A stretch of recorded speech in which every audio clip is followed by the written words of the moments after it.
Hello. Can you tell me what is your van? So, this is a Knaus Lifetime, Boxer Lifetime 600, mounted on a Fiat Ducato, as you can see. Okay. Multi-jet 2.3 with the 130 PS. Cool. And what is your experience with this van? How many kilometers? So, I got this one with 60,000 kilometers, and I did another 10,000 on it already.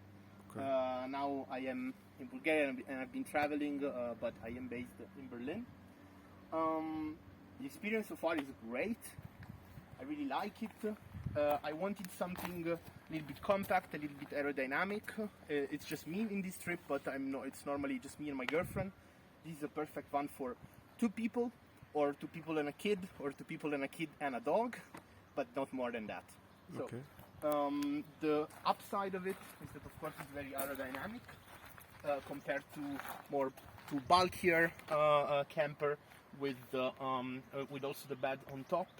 So this van can do up to 150 km per hour, which for a van, of course, it's pretty nice. And it's in general, it doesn't consume so much.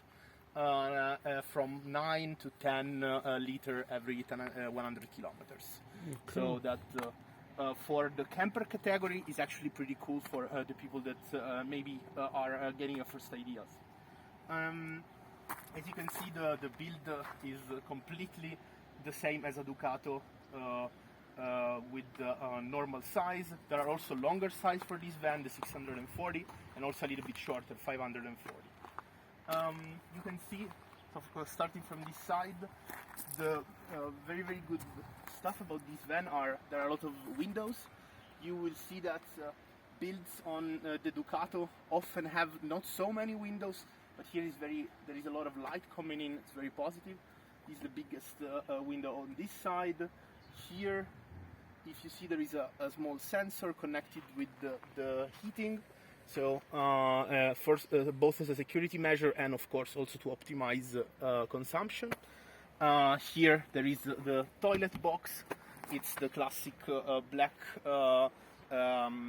cassette with of Deptford. There is even a little window for the bathroom that we will see from inside, and then this that we see from this side is the bedroom, so to say. Electricity gets in also in 220 volt. But of course inside is 12 volt. On top of it, you cannot see it from here. You can just see maybe a little white thingy. There is a solar panel connected with a regulator to the 12 volt, generating enough electricity to be independent. Really, I would say on the sun you can be independent a lot of days. And even without the income of the solar panel, I calculated 2.5 days of autonomy. Yes, now this is the cockpit, of course. It's a classic. As an Italian, I love the Ducato cockpit, and it's of course a working kind of vehicle, but it's very, very comfortable. Especially the seats are designed in a way that are also comfortable for short people like me. Italians, they also think about us, and that's a very, very good upside. You see there are two different directions. Why? Because of course they turn completely like every camper or most of the camper vans, and of course you can also regulate the height of these for have an optimal driving experience. Okay. Here from the front the symbol of Knaus, the builder. Well, it's a little bit dirty, but I'm on the travel right now, and Boxer is the brand. You can see it pretty well from here. The aerodynamicity of it, it's really you can really feel it when you drive it. You can really see it in your pocket when you spare some money for the gas. So this is the main entrance, so to say. This is the very, very good upside of this kind of design of van. I really like this big opening because I keep it mostly open during the summer. You can also close it with and have a lot of air coming in but without having insets coming in. This step proved to be useful. Of course, for young people like us, it's not a problem to do this step, but it proves very, very useful, especially when you are on rough terrains and you just don't want to step right away inside of the mud. And of course, also for our older companion, it's pretty useful.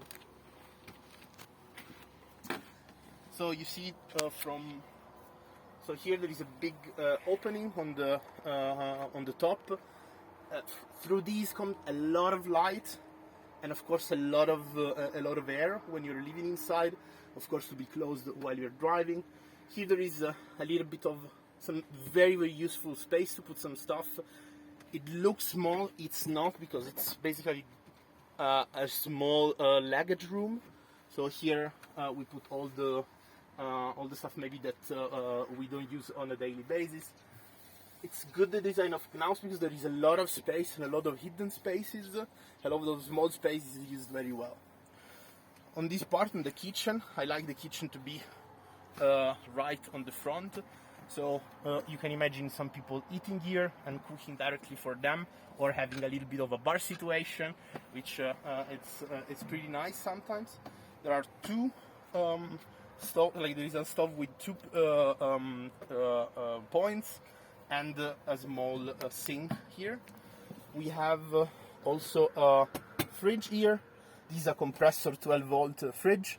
I have to say, really works top. There is even a freezer inside. I never had a problem until now, and it keeps cold even with minimum power, and the consumption is optimal. Of course, having these could be a downside. It's true when some people say when you don't have gas on a fridge, of course you are dependent on electricity. But with the solar panel and everything, it's pretty good. Here on this side there is a very good dashboard offered by Knaus, and you can really monitor everything good. If you want to step inside.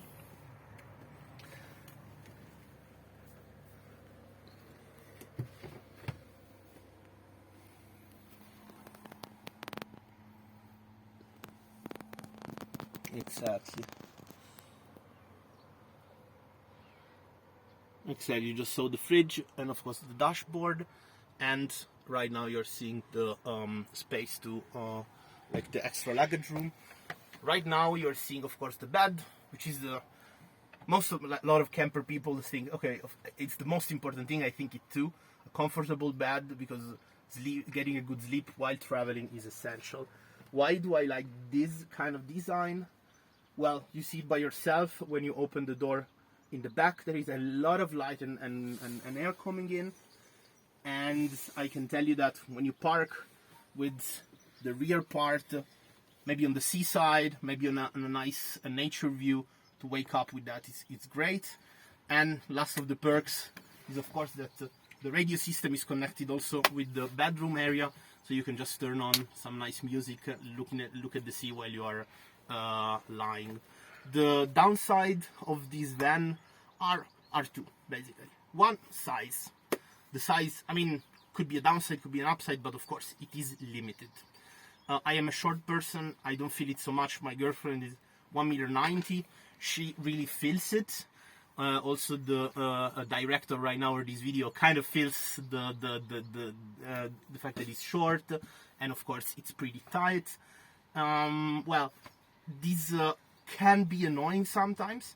It is particularly annoying for the bed, because the bed has two sides, where one is short and I can fit on it perfectly. It's 1.70 m short, 1.75 m, but of course you cannot be a couple of tall people and having this van. The other side is 1.90 m or 2 meters, so it's more comfortable. Alone is a great van, of course. Second downside is the isolation. A lot of campers, especially the classical build of campers, are better isolated. So here, of course, you are enclosed in a piece of steel, and of course you can feel it, especially in summer. The isolation is not as optimal as others. Of course, it's built in a layer system, so you are not directly on the outside. but of course the campers that have the isolated build are better for that. On the other hand, and this is a big upside for me, to be enclosed in a case of steel gave me a sense of security. If an accident happens with a lot of campers, you can just throw away the camper, because once like the whole back part is very easy to break. You can just get a hammer and break it like that, and it's gone. Here, it's almost impossible to get an infiltration, because of course it's very difficult to break steel. So down and upside, but for me it is a big up, this camper. And if you're thinking about buying a camper, and of course you want to keep it compact and you want to have something as close as possible to a car without having a van, this is for sure one of the best choices. You can find only bad part is you cannot find these vans used of like 20 years ago, because they didn't used to do it. There were similar solutions which are great, Ford and so on, look at it. Otherwise, for a new camper like this, of course the price is gonna go a little bit higher, because it's something new. So I really recommend, if you're looking for camping, look for a camper. And if you want also, you can rent these kind of campers and having a very, very nice experience, amongst all if you're in Bulgaria at Shisharka spot. Thank you. I have just one question. How about the air conditioning in the van? So I decided not to build it for now, but exactly behind you there is a space for air conditioning. You can mount a pretty standard Dometic air conditioning like this. Okay. Of course. Do you have on the dashboard? Yes. Yeah. The cockpit has air conditioning. But is it working on the back side also? If you turn it on, yeah, and you keep it going, it works. It works pretty well. So you have a diesel-based conditioning. Okay. You don't have an electricity-based air conditioning. You can still mount it. Okay. And I have to tell that when it's warm, given the isolation problem before, a lot of times I thought about getting air conditioning. I also have a cat, and I plan to bring my cat around in the trip, and that is essential, of course, to get air conditioning. Otherwise, it's too warm for our little furry friends. Okay. It's doable, and maybe it would be the next thing I will do. But for now, with all the windows open, I have to say, given that there is a lot of air coming in, a lot of point of access, it is solvable. It's not dramatic, the warm. Okay. And I saw you have a heater also. Yes, sorry, forgot to mention. Yes, of course. This is, I don't want to say it is, in German we say Winterfest, so it's not made for the winter, in the sense of it needs a little bit of tweaking to go, let's say, below 15 degrees, okay? Minus 0. So there is a heating system from Truma. It works great, gas-based. There are a lot of point of access throughout the camper, so it gets warm pretty quick. It gets also very, very warm, up to 32 degrees and so on. I come from Germany, so I'm Italian, but I come from Germany, so I've been using it a lot, given the fact that, of course, you don't use it just in 1 month a year, something like that, and it's great. For autumn, spring, summer in the northern countries is great. You have everything you need. If you need to go in the winter, in the mountains, when it goes a lot below 0, it could be hard, not too much for the heating system, but for all the parts below the camper that can get frozen. So if the water tank gets frozen, or the gray water tank gets frozen, that could be a hassle. But it's also easily solvable with a small extra build, which are basically some heating panels connecting directly to the battery that keeps it at a minimum temperature. Okay. Still, there is a system here that avoid the water to get frozen in the fresh water tank. How? There is a sensor. When it goes below 5 degrees, it's activated automatically. The boiler system boils a little bit of water and keeps it at temperature. So at least the fresh water tank is made also for a little bit of winter. Okay, very nice. Okay, thank you for this information. And I wish you good luck and, how they say, bon voyage. Ciao. Okay, ciao.